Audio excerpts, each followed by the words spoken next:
Voyez comment Dieu utilise les frères pour nous interpeller par rapport à la mission qui nous incombe.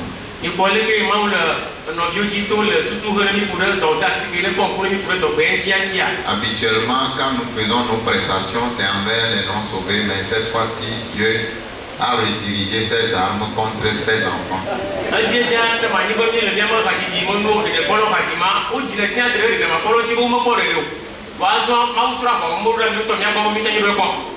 Dis à ton frère, le temps n'est pas à nous. Le temps passe vite. Nous allons continuer l'enseignement sur le regard de Dieu sur le leadership de l'Église.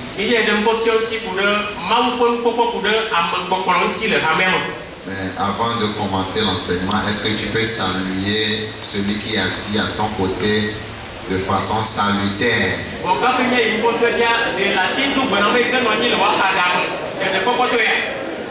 Salutations salutaires.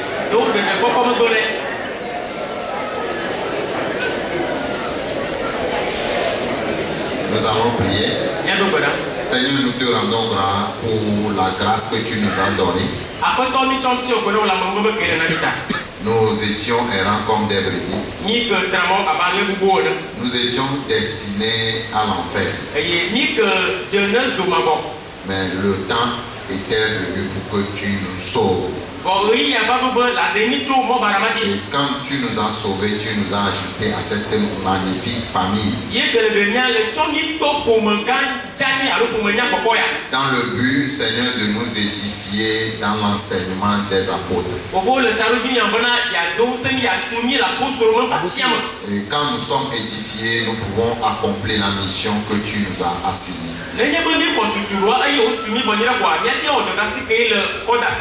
Nous sommes encore là ce soir, Seigneur, pour nous abreuver de ta parole. Permets, Seigneur, que nous puissions comprendre ce que tu as pour nous par rapport au leadership de l'Église.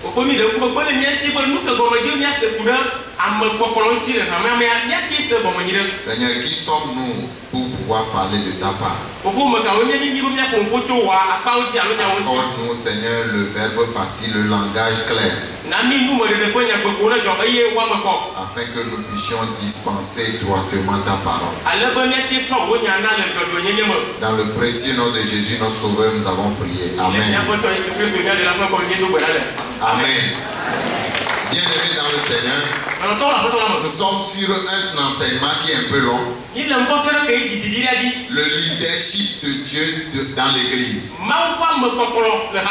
Et nous rappelons ça toutes les séances où nous devons continuer cet enseignement.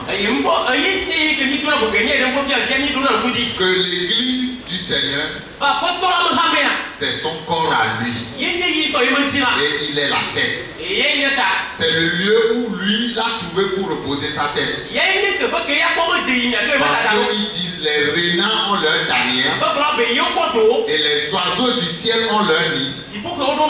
Mais le Fils de l'homme n'a pas où reposer sa tête. Donc le seul endroit ou le seul lieu où le Seigneur a trouvé pour pouvoir faire reposer sa tête, c'est l'Église. Donc nous sommes la partie importante du Seigneur. C'est nous qui soutenons sa tête. Et il n'a pas l'intention de quitter ce corps un jour. C'est pour cela que nous devons en être conscients que quand nous nous rassemblons, le Seigneur est au milieu de nous. Parce que lui-même il a dit, là où 2 ou 3 se rassemblent à mon nom, je suis au milieu d'eux. Et nous avons vu l'exemple des enfants d'Israël qui avaient voulu être incrédules. Et ils ont demandé la question de savoir, est-ce que l'Éternel est encore au milieu de son assemblée? Et si les gens posent cette question, Dieu est obligé de se révéler pour permettre à son peuple de voir concrètement sa présence à son sein.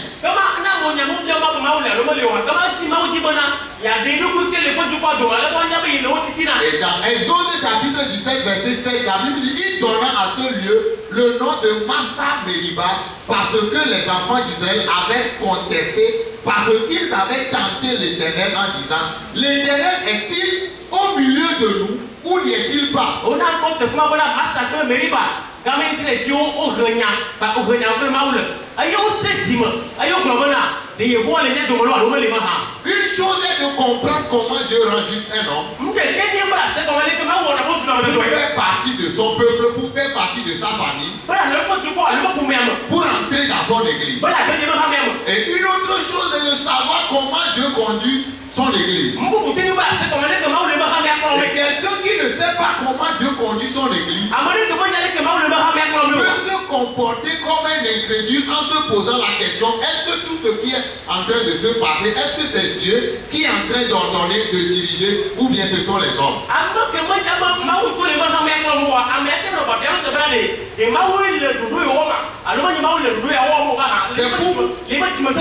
C'est pourquoi dans l'église, la parole de Dieu est le centre de toutes les activités. La Bible dit au commencement était la parole. La parole était avec Dieu. Et la parole était Dieu. Rien de ce qui a été fait n'a été fait sans elle. La position même de Dieu par rapport à sa parole est vraiment claire. Il a élevé sa parole au-dessus de lui. Au point où toute parole qui sort de sa bouche ne doit pas rester sans être accomplie. Dans Jérémie 1 verset 12, il dit, je veille sur ma parole pour l'accomplir. Bien aimé, les grâces et les dons sont distribués par Dieu pour un but précis. Voilà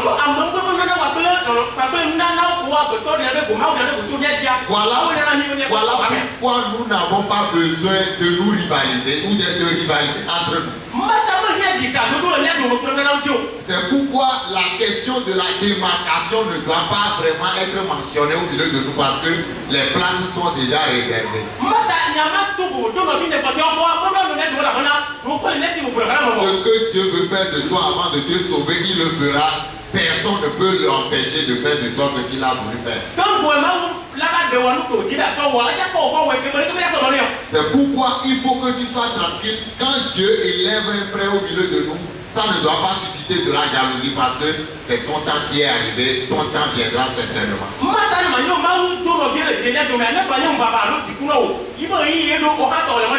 La vision primordiale de l'église de Dieu, c'est le salut des âmes. Et c'est ce à quoi le frère Grégoire nous a encore interpellé ce soir. La Bible dit prêche la parole.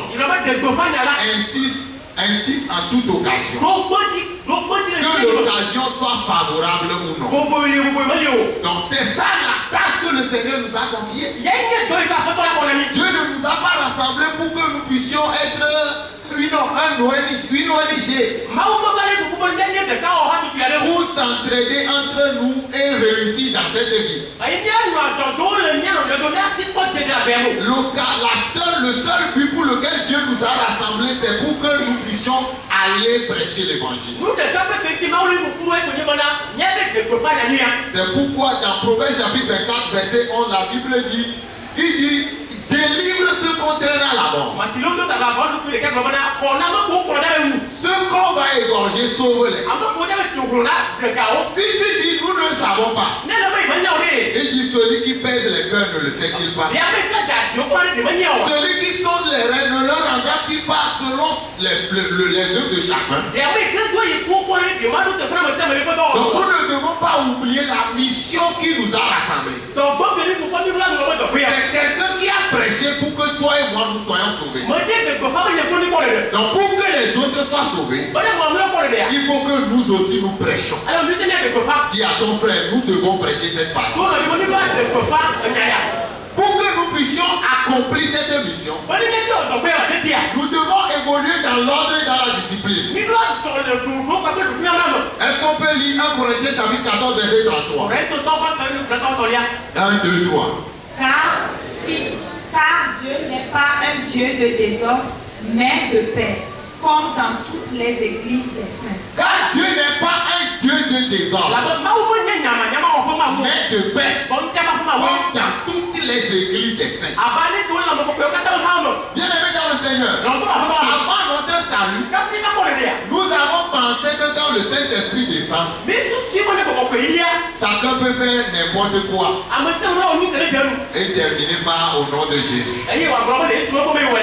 Bien aimé, nous venons de comprendre maintenant avec cet évangile que là où il y a le Saint-Esprit, il y a de l'ordre. Donc Dieu n'est pas un Dieu de désordre. Comme Dieu n'est pas un Dieu de désordre, et que tous les jours il est en train de sauver les âmes, est-ce qu'il va laisser les sauvés s'organiser ou bien chacun marcher comme il veut?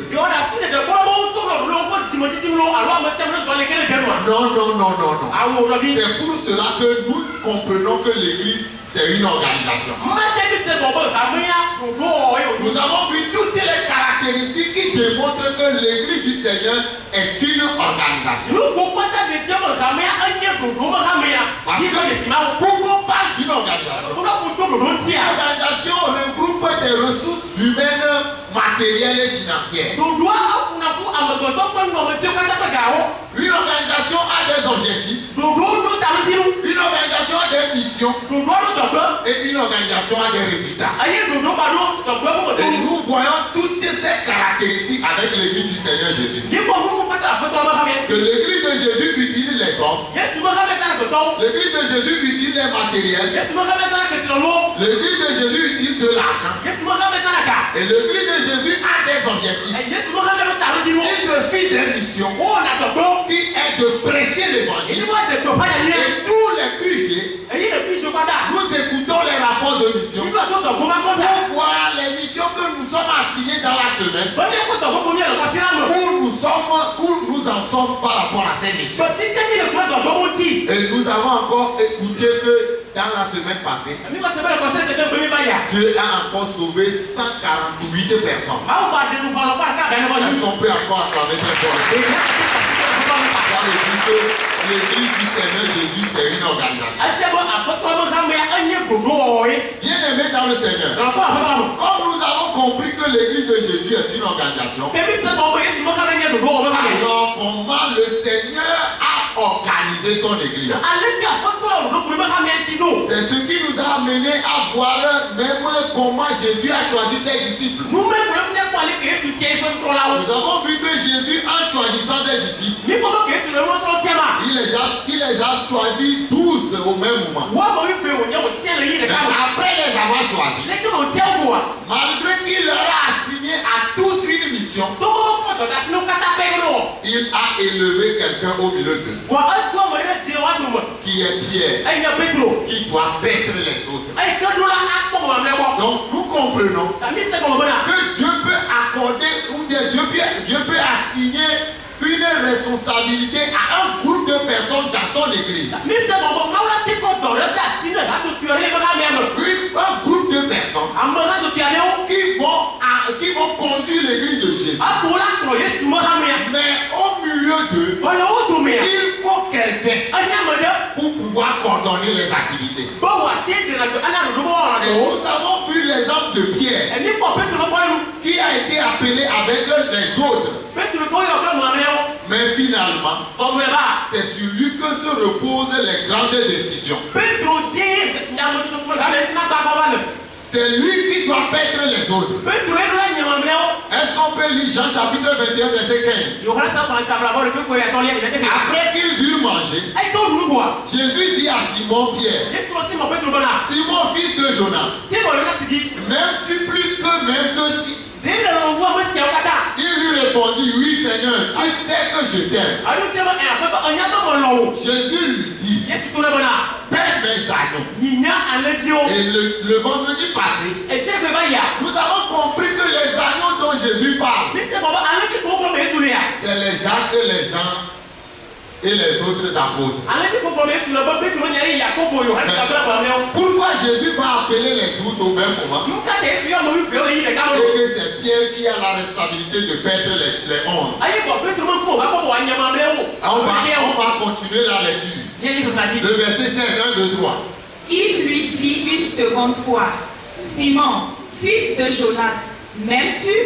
Pierre lui répondit, oui, Seigneur, tu sais que je t'aime. Jésus lui dit, paie mes brebis.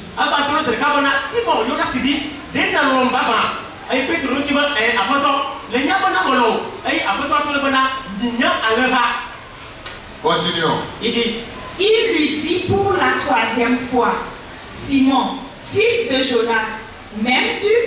Pierre fut attristé de ce qu'il lui avait dit pour la troisième fois, m'aimes-tu? Et il lui répondit, Seigneur, tu sais toutes choses, tu sais que je t'aime. Jésus lui dit, paie mes brebis.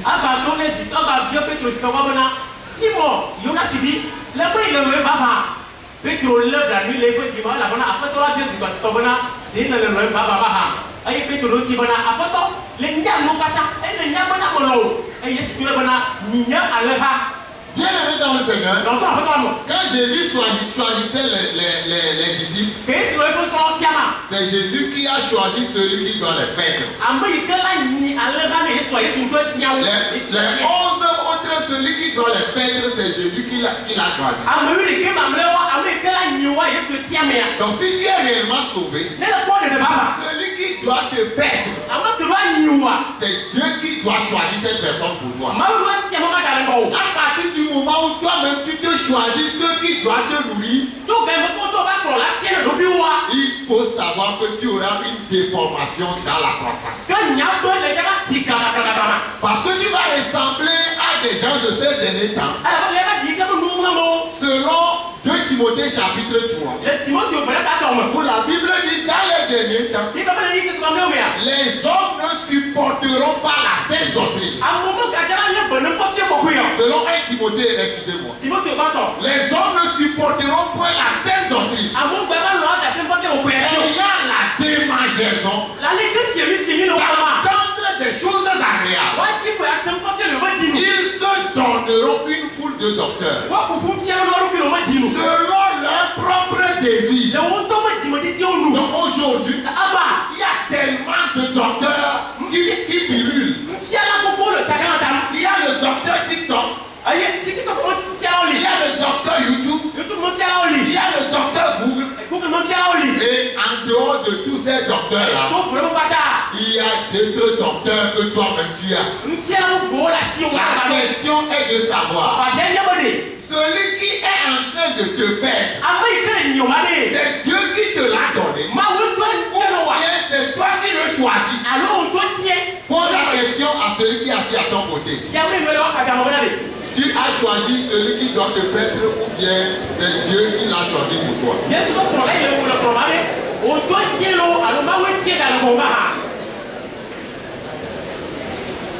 Bien aimé, c'est très important. Tu auras la déformation.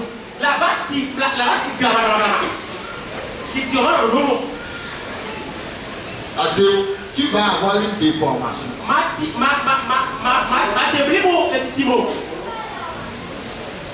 C'est pourquoi, bien aimé, la croissance spirituelle, ce n'est pas l'âge que la personne a fait dans la foi. Tu vas rencontrer un frère qui est né de nouveau il y a de cela 10 ans. Mais son raisonnement est comme quelqu'un qui vient de comprendre la casse de béquille.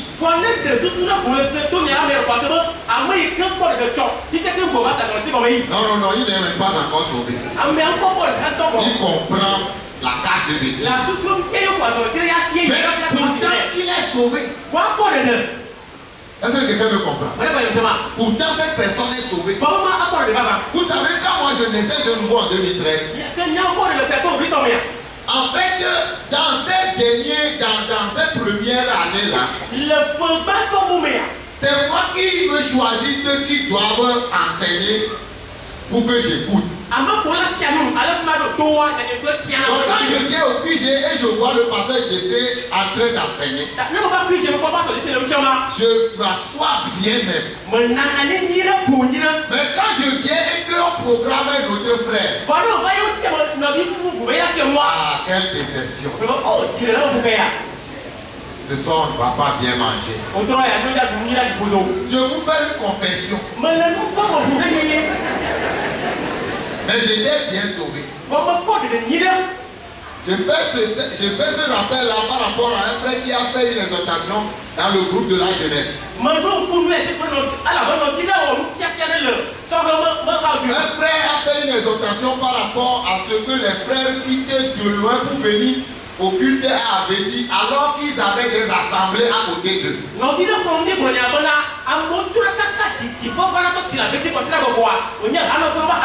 Et lui, sa sentence est claire. Il dit que si quelqu'un fait ça, c'est qu'il n'est pas sauvé. Donc, est-ce qu'on peut acclamer pour ceux qui ne sont pas sauvés? En fait, ce n'est pas que la personne n'est pas sauvée. C'est l'enfantillage. Tous nous sommes passés par là. Donc quand tu as dit que nous ne sommes pas sauvés, je me suis posé la question, ça veut dire que je crois comment? Donc je ne suis pas sauvé.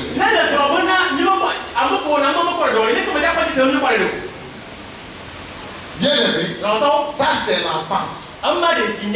Et tout enfant manifeste ça. Les enfants aiment approcher ceux qui ont des bonbons. Vrai ou faux? Donc, quand tu es sauvé, dans tes premières années, tu vas toujours avoir quelqu'un à qui, ou bien quelqu'un que tu aimes écouter. Mais avec le temps, quand tu vas comprendre que ce n'est pas la personne qui enseigne, c'est le Saint-Esprit qui enseigne au travers de cette personne, tu vas comprendre que tout homme qui se pointe devant pour enseigner, le Saint-Esprit sait ce qu'il te faut et il communiquera cela.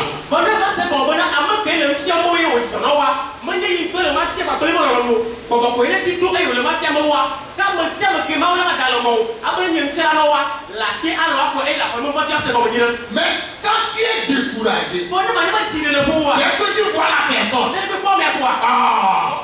moi je croyais que c'est le pasteur Jessé. Moi je croyais que c'est le pasteur Lifa. Moi je croyais que c'est le pasteur Mouzou.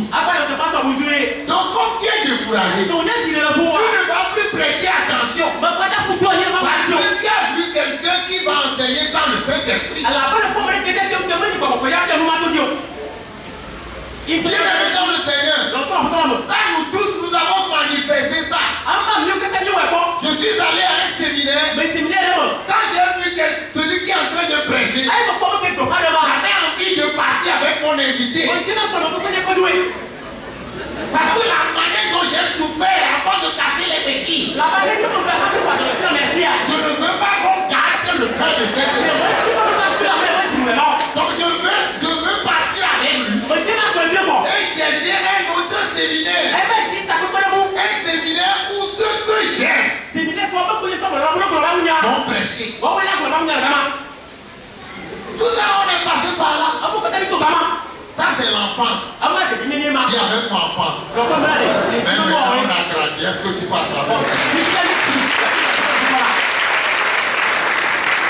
Bien aimé dans le Seigneur, comme nous comprenons petit à petit la parole, et nous réalisons combien nous étions dans l'erreur, de la même manière, il y a des raisonnements que tu as aujourd'hui.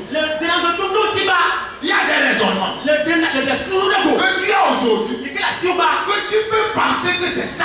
Mais après 2 ans, 3 ans, quand ta compréhension va grandir, tu vas réaliser que tu étais dans l'erreur. Maintenant, comment tu peux penser que ce que toi tu dis, c'est ça qu'on doit faire? C'est pourquoi Jésus a établi ce ordre dans son église. Que l'église soit dirigée par celui que lui l'a choisi. Il fait l'erreur. L'erreur là, c'est le Saint-Esprit qui l'a fait. Si c'est le Saint-Esprit qui dirige l'église, si le leader fait l'erreur, tu n'as pas regardé le leader. Tu vas regarder Lamentation 3, 37 à 38. Qui dira qu'une chose arrive sans que le Seigneur ne l'ait entendu? N'est-ce pas de la volonté? Qui a ma volonté? Est-ce que le leader aussi va dire que c'est de la volonté qu'il a fait l'erreur là? Hein? Est-ce que le leader qui a fait l'erreur va se présenter devant l'assemblée des saints pour leur convaincre que c'est le Saint-Esprit qui l'a induit en erreur? Non! Il est responsable de l'erreur qu'il a commise, mais laissez ça que c'est l'Esprit qui est en train de travailler. Toutes les choses concourent au bien de ceux qui aiment Dieu. Nous devons comprendre qu'avec Dieu, rien ne se perd, rien ne se crée, tout se transforme. C'est ça, hein? Quand on dit toutes choses concourent au bien de ceux qui aiment Dieu, c'est ça. Jésus dit, il est impossible que le scandale n'arrive pas. Ah bon? Donc quand nous prions que le scandale, que nous prions pour que le scandale n'arrive pas, Jésus dit qu'il est impossible. Mais quel est l'objectif des scandales? C'est pour corriger quelqu'un. C'est pour éprouver quelqu'un. C'est pour manifester la vraie nature de quelqu'un. Donc si nous comprenons que c'est Dieu qui dirige son église, mais il utilise les hommes, nous devons avoir la bouche fermée. Et si nous avons voulu parler forcément, si ça nous brûle, si ça nous démange, et que nous voulons forcément parler, nous devons savoir à qui parler. Parce que si tu as le numéro de notre président fort et Yacine, et que les choses ne marchent pas bien dans le pays, et tu as voulu parler à quelqu'un, est-ce que tu vas discuter avec les petits gars de ton quartier? Non, tu appelles qui? Donc ceux qui parlent et qui font des tabacs dans le quartier, c'est ceux qui n'ont pas le numéro du président. Est-ce que toi tu as le numéro de notre Père Dieu? Parce que tu veux attraper le Seigneur. Parce que cet enseignement fait tellement du bien. Parce qu'à la fin de cet enseignement, chacun saura le niveau qu'il est dans la foi. Si tu es spirituel ou tu es dans la face. Parce que si tu es spirituel, on parle moins. On parle moins. Et on prie beaucoup. Quand tu vois un frère si tu constates que ça ne va pas dans sa vie, on prie beaucoup pour lui. On parle moins. On murmure moins. On bavarde moins. Si tu as le numéro de notre Dieu, si tu sais qu'il n'a pas endurci ses oreilles contre toi. Non, s'il n'a pas endurci ses oreilles contre toi, donc tu lui parles. Vrai ou faux? Si tu sais qu'il t'écoute, si tu sais que tu fais sa volonté, alors tu parles à Dieu. Donc tu ne bavardes pas. Ça là, on fait comment pour ne pas comprendre ça? Parce que selon la chair, c'est compréhensible. C'est compréhensible selon la chair. Si tu as quelqu'un, si tu as un ami, et il est haut gradé, il a le pouvoir de tout faire, et tu vois que quelque chose ne va pas dans ta vie, tu vois que tu veux avancer, mais c'est quelqu'un qui te bloque. Le jour de ton élévation est arrivé, quelqu'un l'a volé. Est-ce que tu bavardes? Tu fais quoi? Dis à ton frère, appelle-tu. Appelle-le rapidement. Est-ce qu'on peut acclamer encore le Seigneur?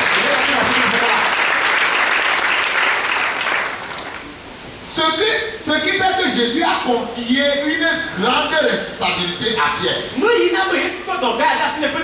C'est pour préserver son leadership.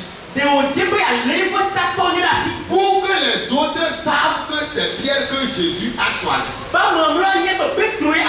Et les autres doivent dépendre de Pierre. C'est pas Pierre qui a fait une prière. Que Seigneur, fais en sorte que les autres dépendent de moi. C'est comme ça que Dieu a fait. Il a établi ça comme ça. C'est pour lui. Est-ce qu'on peut lire Colossiens chapitre 1 verset 16? Colossiens chapitre 1 verset 16.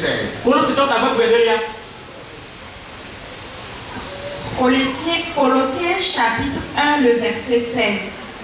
Car en lui ont été créées toutes choses.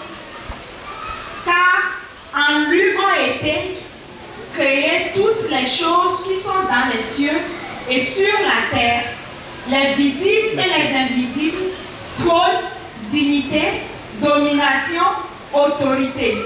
Tout a été créé par lui et pour lui. Tout a été créé pour lui. Tout a été créé. Donc tout ce qui est créé, c'est pour lui.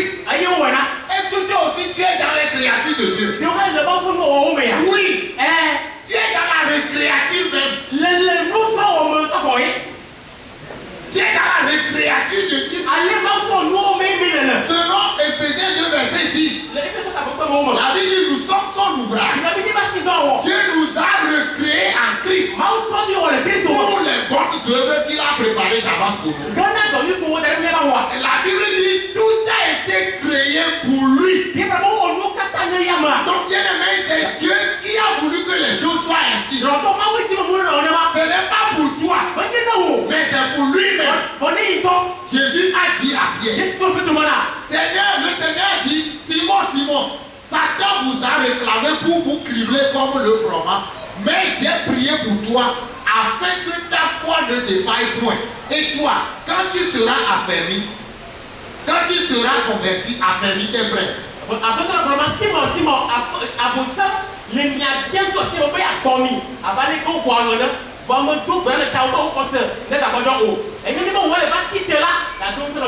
nous avons vu ça le vendredi passé. Satan les a tous réclamés. Mais pourquoi Jésus n'a pas prié pour eux tous en même temps?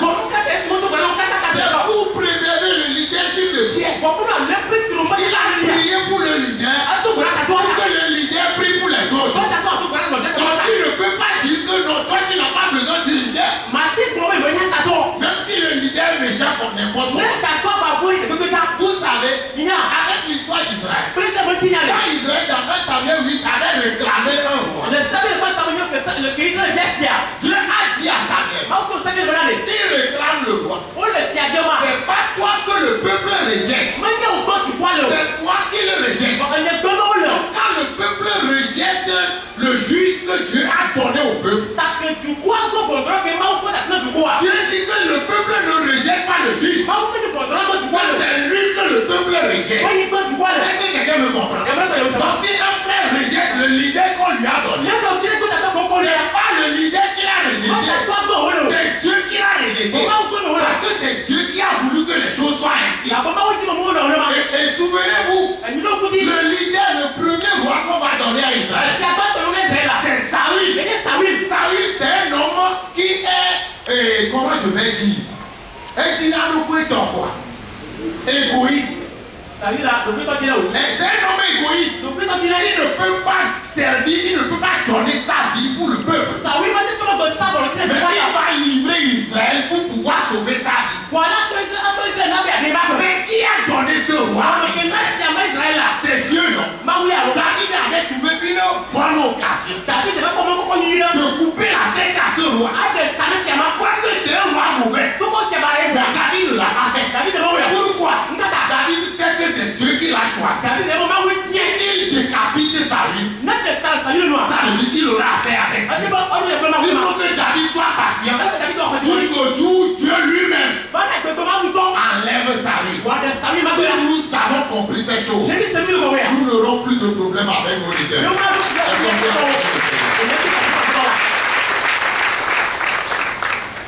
Bien aimé dans le Seigneur, donc dans toutes les occasions, lors des occasions où les autres peuvent parler, nous voyons que c'est Pierre qui parle. Ici, la Bible dit dans Actes chapitre 4, verset 7.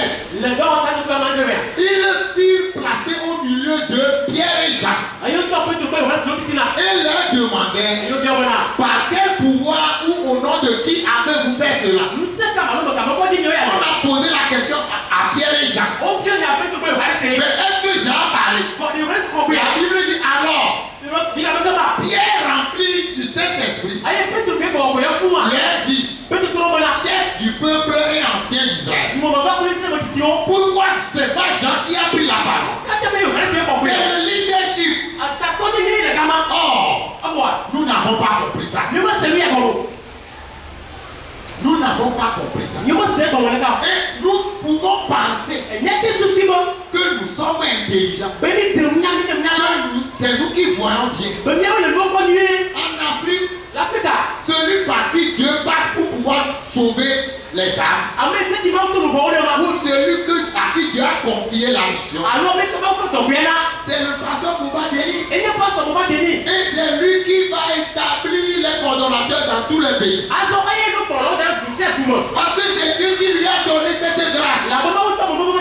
Bien aimé dans le Seigneur, si quelqu'un veut parler mal de ce pasteur, il ne peut que être animé de l'esprit de jalousie. Parce que si c'est le Saint-Esprit, il ne peut que prier. Est-ce que quelqu'un me comprend?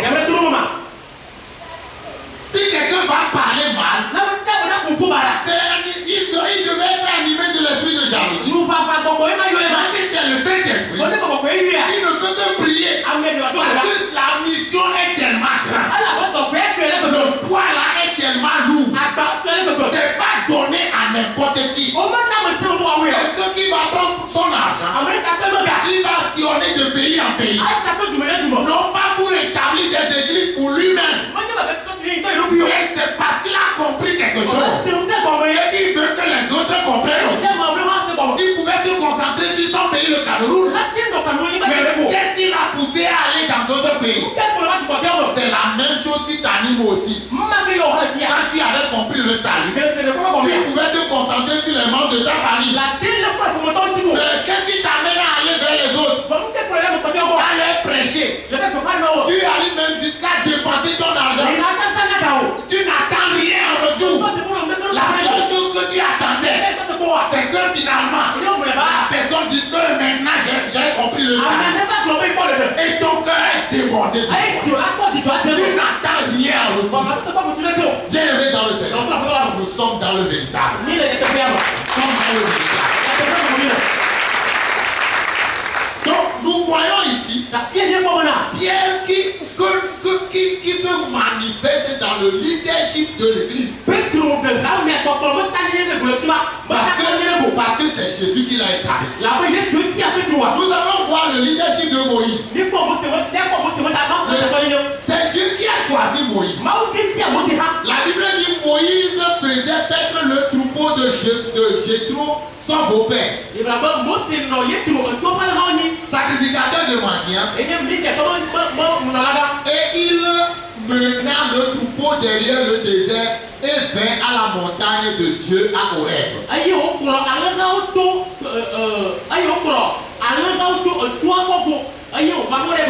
Bien aimé dans le Seigneur, vous connaissez bien l'histoire de Moïse.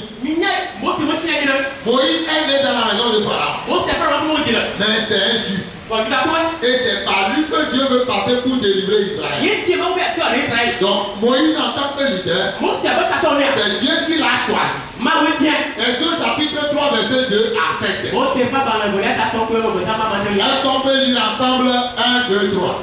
L'ange de l'Éternel lui apparut dans une flamme de feu au milieu d'un buisson. Moïse regarda Et voici, le buisson était tout en feu, et le buisson ne se consumait point. L'Éternel vit qu'il se détournait pour voir, et Dieu l'appela du milieu du buisson et dit, Moïse, Moïse.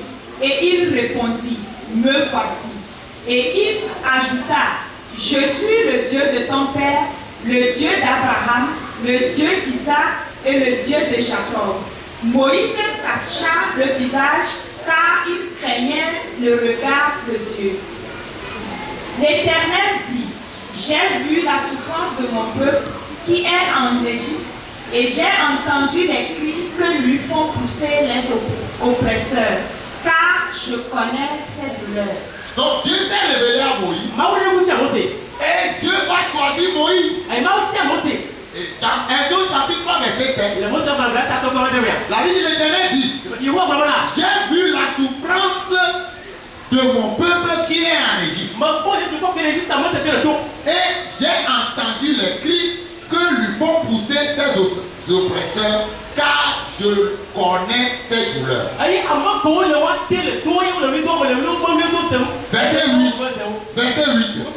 Je suis descendu pour le délivrer de la main des Égyptiens et pour le faire monter de ce pays dans un bon pays, dans un bon et vaste pays, dans un pays où coule le lait et le miel, et dans les lieux qu'habitent les Cananéens, les Étiens, les Amoréens, les Phérénésiens, les Éviens et les Jébusiens. Voici, les cris d'Israël sont venus jusqu'à moi. J'ai vu l'oppression que leur font souffrir les Égyptiens. Maintenant, va, je t'enverrai auprès de Pharaon et tu feras sortir d'Égypte mon peuple, les enfants d'Israël. Bien aimé dans la lecture, je voudrais attirer votre attention sur une déclaration que Dieu a faite. Dieu dit que j'ai entendu le cri de mon peuple. J'ai vu les souffrances que les font subir les Égyptiens. Et je suis descendu. Je suis descendu veut dire que Dieu a fait une action du haut vers le bas. Ou bien, descendre veut dire que la personne était à un lieu élevé. Et il veut descendre. Donc, Dieu dit que je suis descendu. Pour faire quoi? Pour les délivrer. Et alors, Dieu devait aller. Il devait aller lui-même. Mais il dit pas. Donc ça veut dire que pour aller sauver Israël, c'est Dieu qui va sauver Israël. Mais dans la peau de Moïse. Parce que quelqu'un me comprend. Voilà comment Dieu va établir le leadership de Moïse. C'est Dieu qui l'a choisi. Et Dieu dit que par lui, Dieu veut délivrer Israël. Il dit, je t'enverrai auprès de Pharaon. Et tu feras sortir d'Égypte mon peuple, les enfants d'Israël. Moïse dit à Dieu, qui suis-je pour aller vers Pharaon et pour faire sortir d'Égypte les enfants d'Israël? Bien-aimés dans le Seigneur, ça c'est une particularité que nous pouvons observer sur tout ce que Dieu veut toujours choisir pour les utiliser. Tout ce que Dieu veut utiliser, nous voyons que c'est des gens qui ne se voient pas dignes. Donc quand vous voyez quelqu'un dans l'assemblée des saints et qui voit que lui est capable de faire plus que quelqu'un, c'est ça qui prouve même qu'il est animé. Il n'est pas possédé, mais il est animé.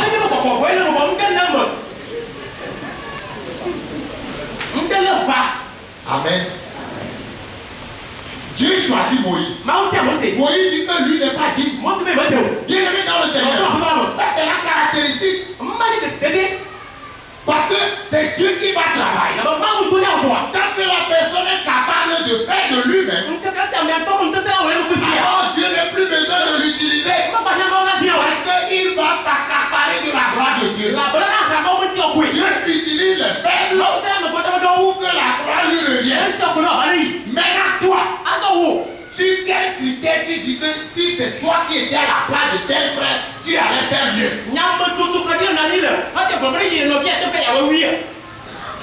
Tu construis le Saint-Esprit.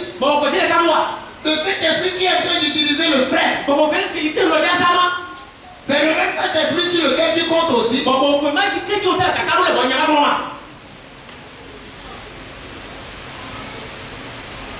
Minya, il y a un problème de poser. Le problème de cas que il on n'a pas de problème. Le seul problème que nous avons, c'est que nous ne sommes pas matures. Et nos propos, nos agissements et nos raisonnements justifient notre enfantillage ou bien notre enfant.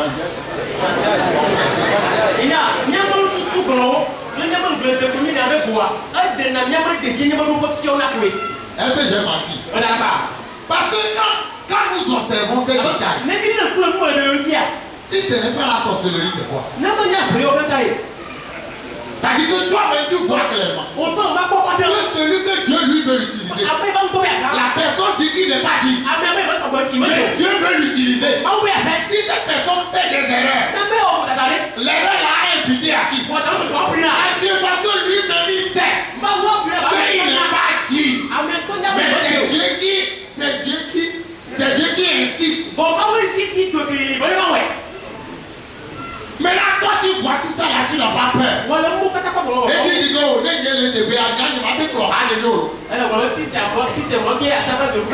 si ce n'est pas la sorcellerie, c'est quoi? Parce que ce n'est pas le Saint-Esprit. C'est pas le Saint-Esprit.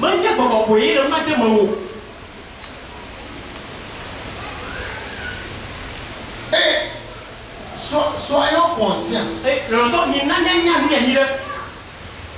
que ceux qui se pointent devant vous prêcher là,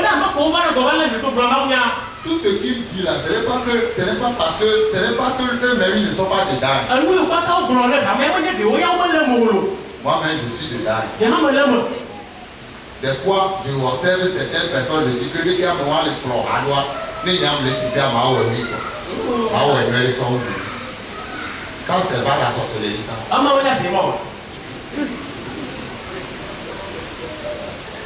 Ou bien Moïse dit à Dieu qui n'est pas dit. Dieu dit je serai avec toi. Ça c'est le critère. Je serai avec toi. Ça veut dire que Moïse est délivré. Si Moïse a réellement compris ça, il est délivré. Ça veut dire que lui va se confier uniquement à Dieu. Il ne va pas oublier entre temps. Il ne va pas oublier que c'est Dieu qui est avec lui. Pour penser que maintenant lui-même il a de l'expérience.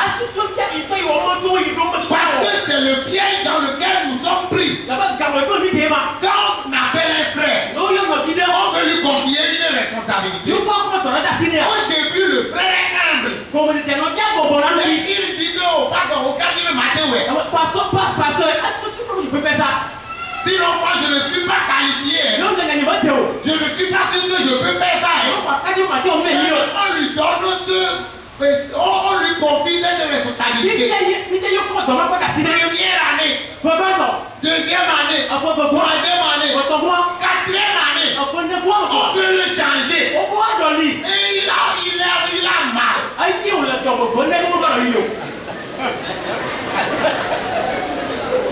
Et il a mal. Il a mal. Pourquoi il a mal? Ça veut dire qu'il compte sur sa propre capacité. Parce que s'il comptait sur le Saint-Esprit, c'est que le Saint-Esprit ne veut pas le honir. Donc le Saint-Esprit veut le changer avant la honte. Mais lui refuse.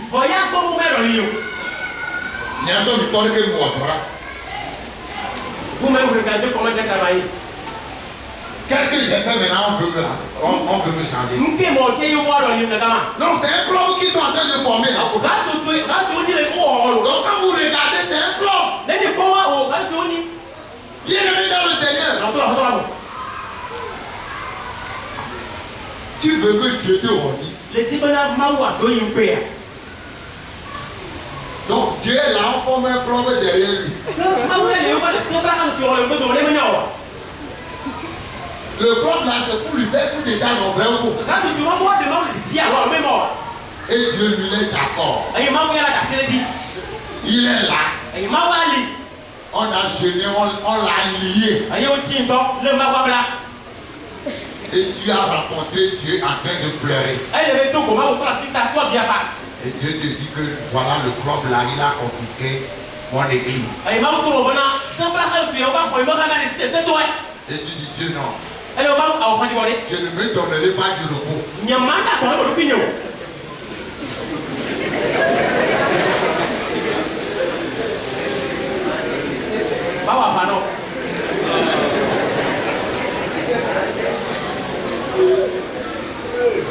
Je ne me donnerai pas du repos, Dieu. Ton combat, c'est mon combat.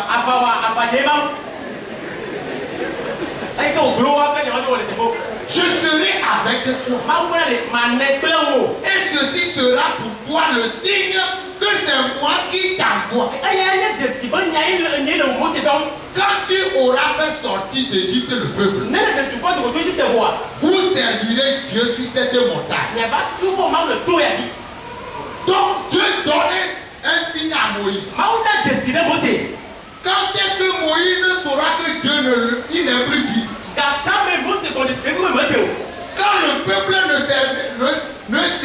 servira plus avec lui sur la montagne que Dieu lui a montré.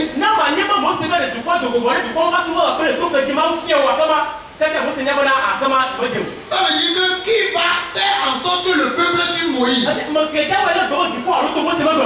Qui va faire ça? C'est Moïse lui-même. Donc c'est quand nous ne comprenons pas ces choses que les pasteurs sont appelés maintenant à faire des menaces.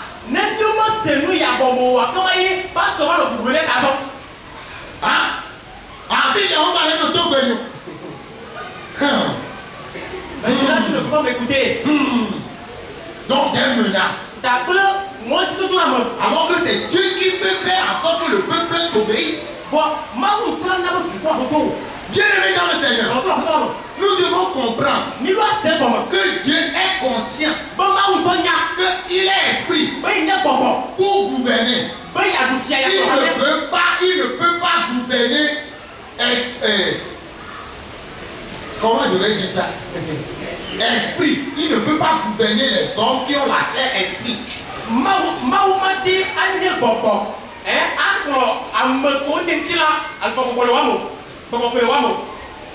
Est-ce que quelqu'un me comprend?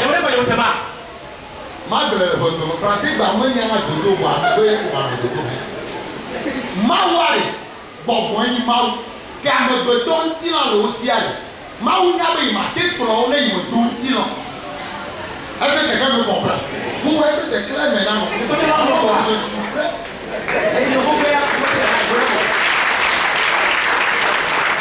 Dieu, pour conduire les hommes, a besoin de la chair. Et le leader qu'il a établi, c'est dans sa chair qu'il s'assène pour conduire. Donc quand tu vois le leader comme leader, tu vas combattre contre Dieu sans le savoir.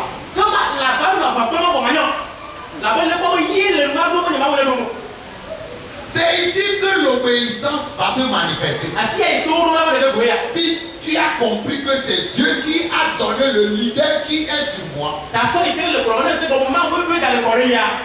là tu te soumets sans problème. Est-ce que tu peux acclamer le Seigneur? Dieu est avec le leader qui se choisit.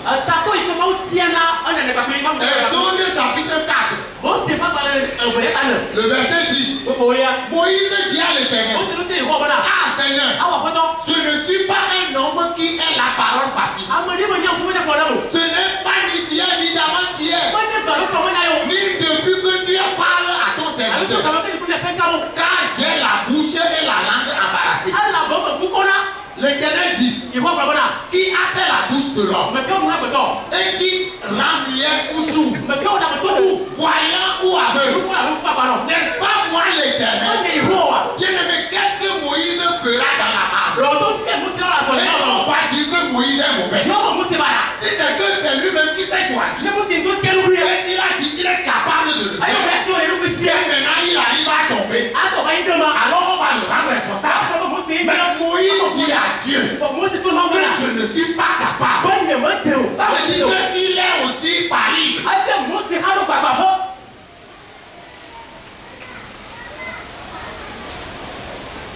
Quelle idée n'a pas de faille? Il y a qui? Même toi qui parles beaucoup. Tu es sûr que si on interroge ta femme maintenant sur la manière dont tu l'as conduit, elle est d'accord. Elle va te louer. Sinon on va faire ça.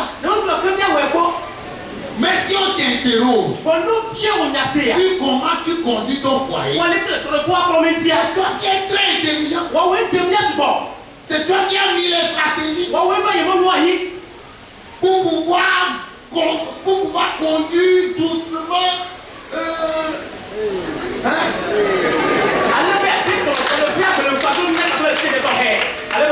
Par rapport aux autres maris, tu es différent. Mais quand on interroge ta femme, que comment ton mari conduit le foyer, tu es sûr qu'elle va te louer. Bien-aimé, tout homme est faillible. Tout homme est faillible. Donc nous devons prier pour nos leaders. Nous devons plus prier pour eux que de les critiquer. Bien-aimé, nous devons prier plus que de les critiquer. Ils ne se sont pas choisis eux-mêmes. Si c'est eux-mêmes qui sont choisis, alors s'ils tombent, on les rend responsables. Vous savez, pour qu'un président gouverne un pays, il dépose sa candidature, vrai ou faux? Vrai ou faux? Et il fait des promesses que moi je vais faire ci, je vais faire ça, je vais faire ci. Mais on va se perdre. Les gens qui disent mon ami dans le film. Tu connais les alliances? Tu connais les traités? Tu sais combien de fois le pays est endetté? Et quand tu dis que non, je vais vous donner, je vais faire ceci. Mais pourquoi les présidents?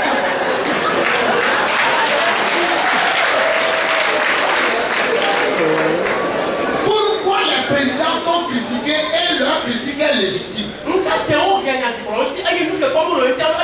Parce qu'ils ont déposé candidature et ils ont fait des promesses. Donc on peut les tenir sur leurs promesses. Mais pour que quelqu'un soit leader de l'église de Jésus, il ne se choisit pas lui-même. Et la plupart du temps, c'est des gens qui montrent leur faille, leur faiblesse. Mais Dieu insiste que je serai avec toi. Alors s'il y a un problème, nous devons parler à qui? Est-ce qu'on peut parler à qui? On peut parler à qui? On peut parler à Dieu. Dieu donne, tu as dit qu'il est digne. Tu as dit qu'il est capable. Que tu seras avec lui. Alors aide-le. On voit que ici ça ne va pas. On voit que ici ça ne va pas. Seigneur, aide-le. Ouvre ses yeux. Ça, c'est que nous avons grandi ça. Mais si c'est pour murmurer, alors nous sommes toujours enfants. Moïse dit à Dieu, Seigneur, envoie qui tu voudras envoyer.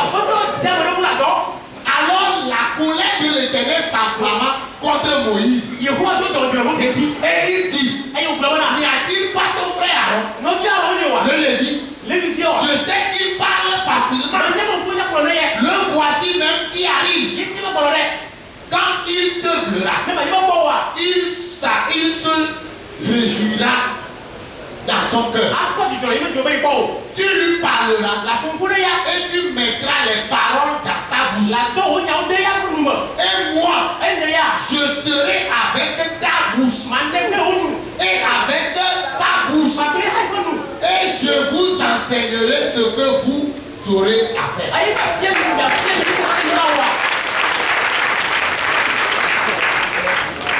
Bien-aimés dans le Seigneur, il y a des frères qui ont des habiletés. Ils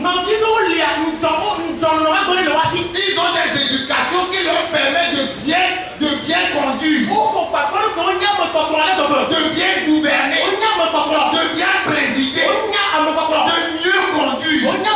La Bible dit, il dit que moi, je connais, je sais que Aaron parle facilement. Je suis conscient qu'il y a des frères qui ont des habiletés. Les frères sont qualifiés. Il y a des soeurs qui ont des habiletés. Mais c'est toi que j'ai choisi.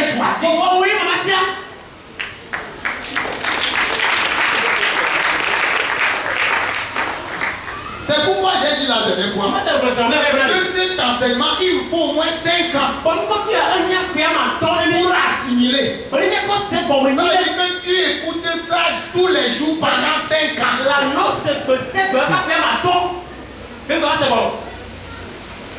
Sinon tu vas faire des erreurs par tes propos. À gâter les choses.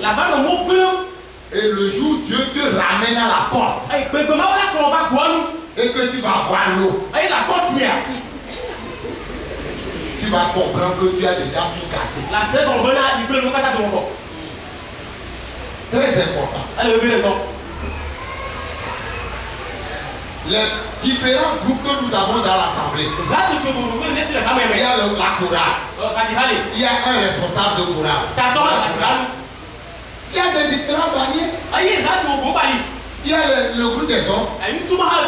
Il y a le groupe des femmes. Il y a le groupe de la jeunesse. Il y a le groupe des enfants. Et il y a des responsables. Responsabilisés pour ces groupes. Quand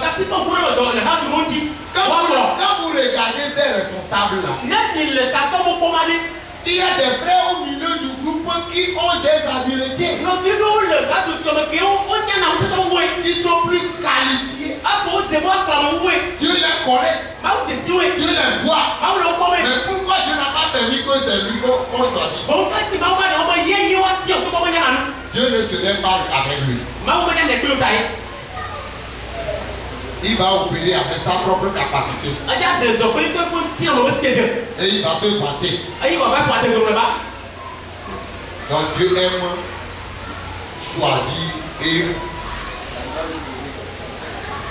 aime choisir et assumer.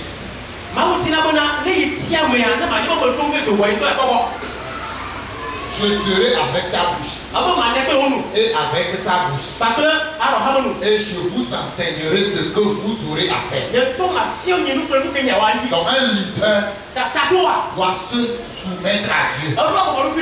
Il doit manifester de l'humilité. Donc quand vous voyez un leader qui se présente comme quelqu'un qui se suffit, sachez que sa suite est proche. Sachez que Dieu l'a amené à un niveau où Dieu veut l'enseigner. Dieu était avec Moïse et avec les choix de Moïse. Tous les choix que Moïse va faire, c'est Dieu qui fait ces choix-là. Moïse choisit des hommes capables parmi tout Israël. Et il les établit chefs du peuple. Chef de 1000, chef de 100, chef de 50, chef de 10. Il jugeait le peuple en tout temps. il portait devant Moïse les affaires difficiles et il prononçait eux-mêmes sur toutes les petites causes.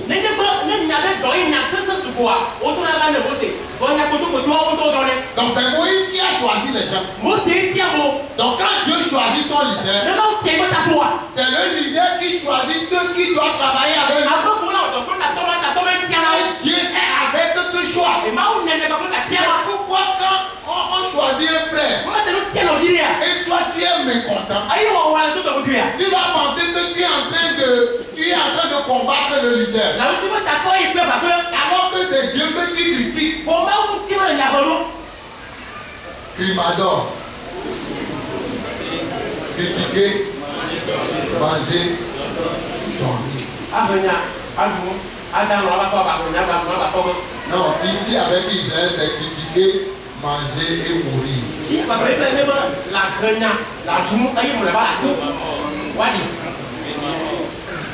Parce qu'avec Dieu, le leader qu'il s'est choisi là, Dieu n'aime pas que quelqu'un parle mal de ce leader pour lui. Dieu, c'est quel Dieu comme ça? Car nous, mais elle est si mal où on a même vieux nous quoi. Il y a des fois que Dieu fait des choses pour nous faire parler. Parce que quand vous regardez dans les Écritures, vous allez voir que les leaders aussi font des choses vraiment critiquables. C'est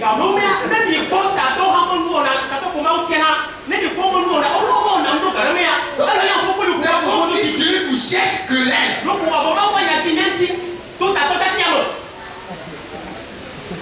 Où m'a quoi? Où m'a tu ne vas pas même parler. Mais c'est celui avec qui on a affaire. Bien, cette parole, ce n'est pas la parole d'un homme. Le jour où le pasteur Bouba présentait cet enseignement, quand je suis allé à la maison, je me suis posé la question, comment il a fait pour monter un tel enseignement?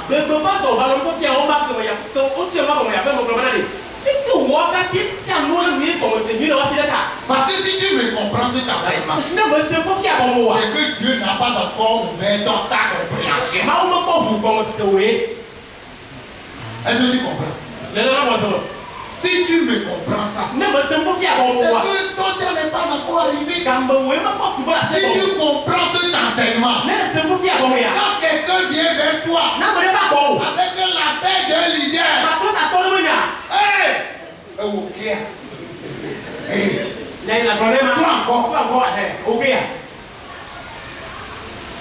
Dieu n'aime pas qu'on critique son choix. Critiquer le choix de Dieu, c'est rendre Dieu irresponsable.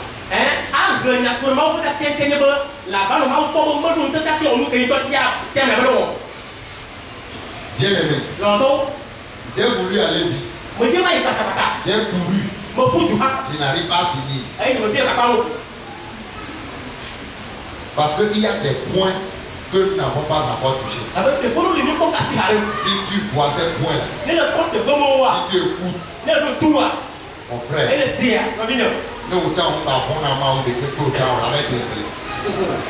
tu vas aller réfléchir. Ça ne dépend pas comment tu le prépares Dieu, tu vas aller réfléchir.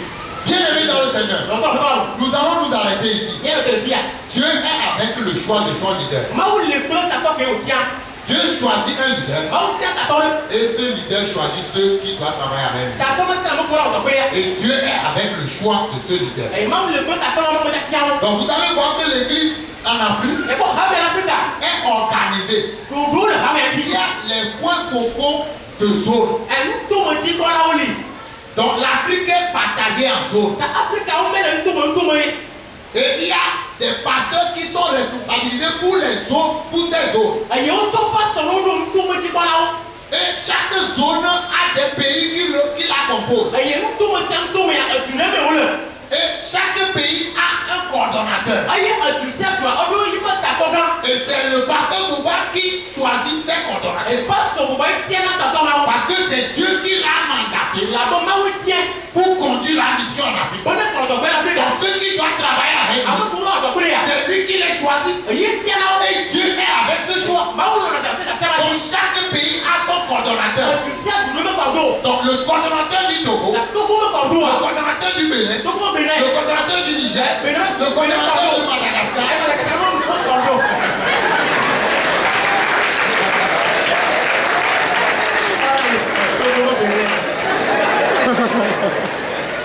Et chaque coordonnateur choisit les membres qui doivent travailler avec lui. Et chaque pays est divisé en districts.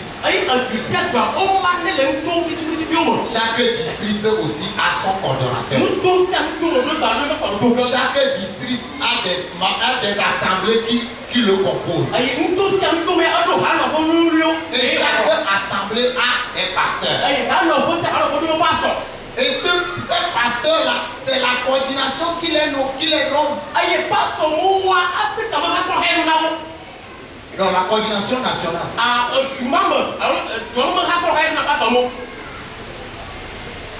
C'est comme ça que l'église est organisée.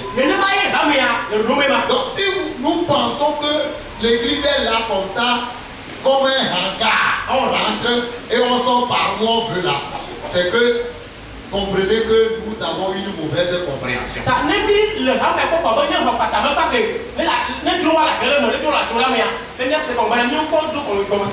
L'église est organisée. Nous allons continuer après. Nous allons prier. Seigneur, merci pour la parole de ce soir. C'est toi qui nous fortifie par ta parole. Nous avons besoin de comprendre comment toi tu conduis l'église.